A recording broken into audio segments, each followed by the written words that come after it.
बिस्मिल्लाहिर्रहमानिर्रहीम। अस्सलाम वालेकुम। Applied physics chapter number 2। Topic हमारा रेजोल्यूशन ऑफ वेक्टर।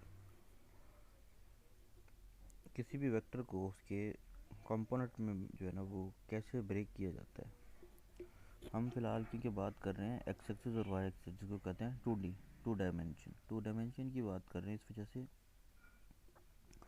किसी भी वेक्टर के कंपोनेंट जो है ना वो दो हो सकते हैं, या एक्स कंपोनेंट हो सकते हैं, एक्स कंपोनेंट और वाई कंपोनेंट, दो ही होंगे। ठीक है। तो किसी भी वेक्टर को जो है ना हम उसके कंपोनेंट्स के अंदर जो है वो ब्रेक कर सकते हैं। ब्रेक करने के लिए क्यों करते हैं, इसका हम रिजल्टेंट फाइंड करने के लिए बेसिकली हम ब्रेक करते हैं। जिस वेक्टर का हम जो है वो रिजल्टेंट फाइंड ना कर पा रहे हो उसको उसके कंपोनेंट में ब्रेक करके आसानी से उसका रिजल्टेंट फाइंड कर लेते हैं। ठीक है। लास्ट जो हमारा टॉपिक था वो यही था, resolution of vector into components, rectangular components. The figure जो है ये फिगर थी जिसके थ्रू हमने समझा भी था कि कैसे कंपोनेंट को उसमें ब्रेक किया जाता है। उसके बाद ये डेरिवेशन थी। डेरिवेशन के बाद एक जो है वो एक एग्जाम्पल भी की थी।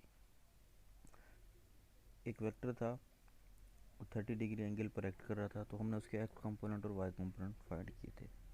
यानी कि वेक्टर मिला हुआ था, एंगल भी थी, किसी न किसी एंगल पे होगा, लाजमी बात है। वेक्टर के लिए मैग्नीट्यूड भी होनी चाहिए और डायरेक्शन का भी होना चाहिए, तो इस वजह से एंगल होनी लाजमी है यहाँ पे। तो इस वजह से वेक्टर के थ्रू हमने क्या किया, एक्स एक्सिस और वाई एक्सिस जो है वो फाइंड किए। लेकिन हम क्या कर सकते हैं कि अगर हमें एक्स एक्सिस और वाई एक्सिस यानी कि अगर कंपोनेंट मिले हुए हैं तो हम उसकी मदद से वेक्टर फाइंड कर सकते हैं और उसकी एंगल भी फाइंड कर सकते हैं। वो है addition of vector from its rectangular component. किसी भी वेक्टर के इसकी रेक्टेंगुलर कंपोनेंट से जो है वो वेक्टर का ड्रॉ करना। ठीक है।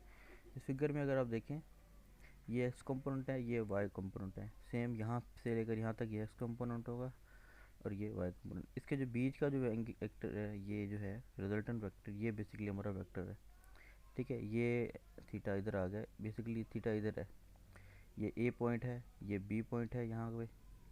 इसको मैं अगर थोड़ा सही कर लूँ, ठीक है, और इसको थोड़ा बदल, ये एक्स एक्सिस है और ये वाई एक्सिस है। ये पॉइंट ए है, ये पॉइंट बी है, ये पॉइंट एक्स है, ये पॉइंट सी है और ये पॉइंट डी है। ये आपका यहाँ से यहाँ तक एफ वाई है, यहाँ से यहाँ तक एफ वाई है, ये भी क्योंकि एक दूसरे के सामने है। यहाँ से यहाँ तक एफ एक्स है, ये भी एफ एक्स है क्योंकि ये एक्स एक्सिस पर लाई कर रहा है।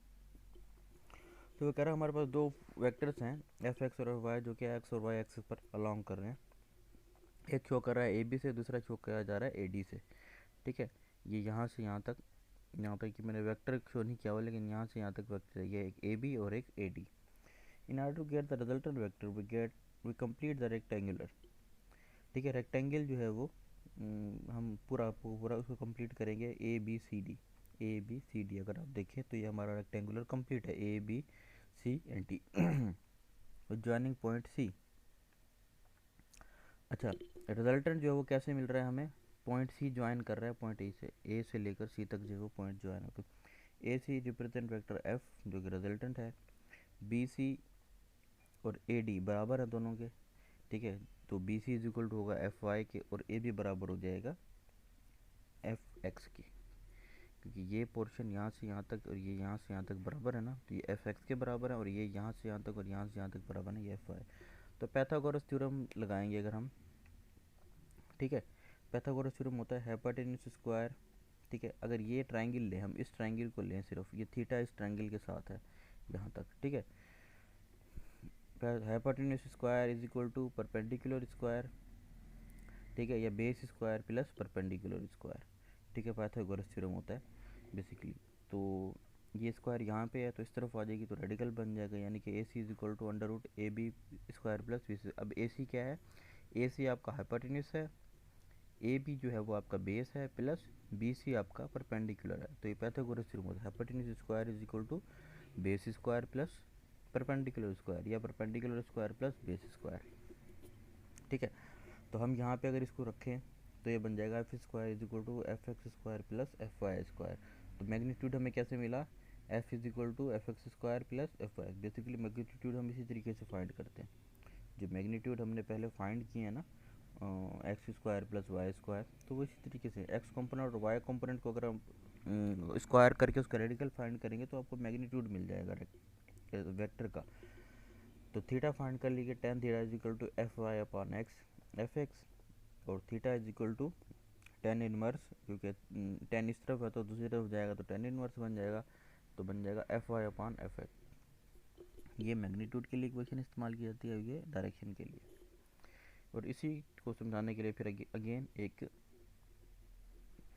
आपका एग्जांपल है, एक्स कंपोनेंट और वाई कंपोनेंट जो है वो फोर्स के, एक फोर्स एक्ट कर रही है जिसकी एफ कंपोनेंट और वाई कंपोनेंट ये हैं 3 न्यूटन और 4 unit. Find the magnitude and direction.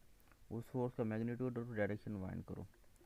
3 Newton क्योंकि पहले आया है तो इसलिए ये एफ एक्स है, 4 न्यूटन बाद में आया इसलिए एफ वाई है। पहले हम एक्स कंपोनेंट या इसको देख लें, एक्स पहले आया है तो इस वजह से ये 3 न्यूटन है, वाई बाद में आया तो इस वजह से ये 4 न्यूटन। एफ एक्स और एफ वाई 3 और 4 न्यूटन के हैं।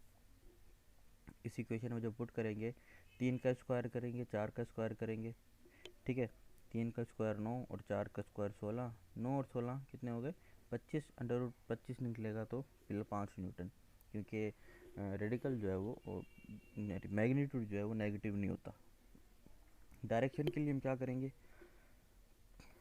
Theta is equal to tan inverse 4/3 is equal to tan, theta is equal to tan inverse, जब 4 को 3 से डिवाइड करेंगे तो आंसर आएगा 1.333। अपने कैलकुलेटर से 10 इनवर्स शिफ्ट दबा के 10 दबाओगे तो 10 इनवर्स हो जाएगा। वहाँ पे 1.333 जब आप टाइप करेंगे तो आपको 53 डिग्री मिलेगी विथ एक्स एक्सिस। ठीक है, क्योंकि आपका जो आपकी जो एंगल बन रही है वो अलॉन्ग एक्स एक्सिस बन रही है, वाई एक्सिस नहीं है, इस वजह से आपकी एंगल जो है वो अलॉन्ग विथ एक्स एक्सिस है। तो ये तरीका है। पिछली लेक्चर था उसमें हमने क्या किया था, वेक्टर था, उसके थ्रू हमने एफ कंपोनेंट, एक्स कंपोनेंट और वाई कंपोनेंट फाइंड किए थे। अगर हमारे पास एक्स कंपोनेंट और वाई कंपोनेंट हों सिर्फ, तो हम इसके थ्रू वेक्टर भी फाइंड कर सकते हैं। तो ये दो टॉपिक थे, जो कि आगे का जो नेक्स्ट एक टॉपिक है addition of vector by rectangular component. ठीक है, उसके अंदर एक से ज़्यादा वेक्टर होंगे, उसके अंदर एक से ज़्यादा वेक्टर होंगे, तो उस सूरत में जो है ना ये सारी चीज़ें वहाँ पे हम यूज़ करेंगे, यानी कि ये वाली चीज़ें भी यूज़ हो जाएंगी और ये भी चीज़ें यूज़ हो जाएंगी। तो वो इस वजह से हम फिर ये चीज़ आपको आना लाजमी है। तो ये आज का टॉपिक था, छोटा सा टॉपिक है, ज़्यादा नहीं बड़ा इतना। इसमें अगर कोई चीज़ समझ ना आई हो तो वो पूछिएगा, इंशाल्लाह फिर अगली जो क्लास होगी उसके अंदर जो है वो अगले टॉपिक के साथ मिलेंगे। तब तक के लिए अल्लाह हाफिज़।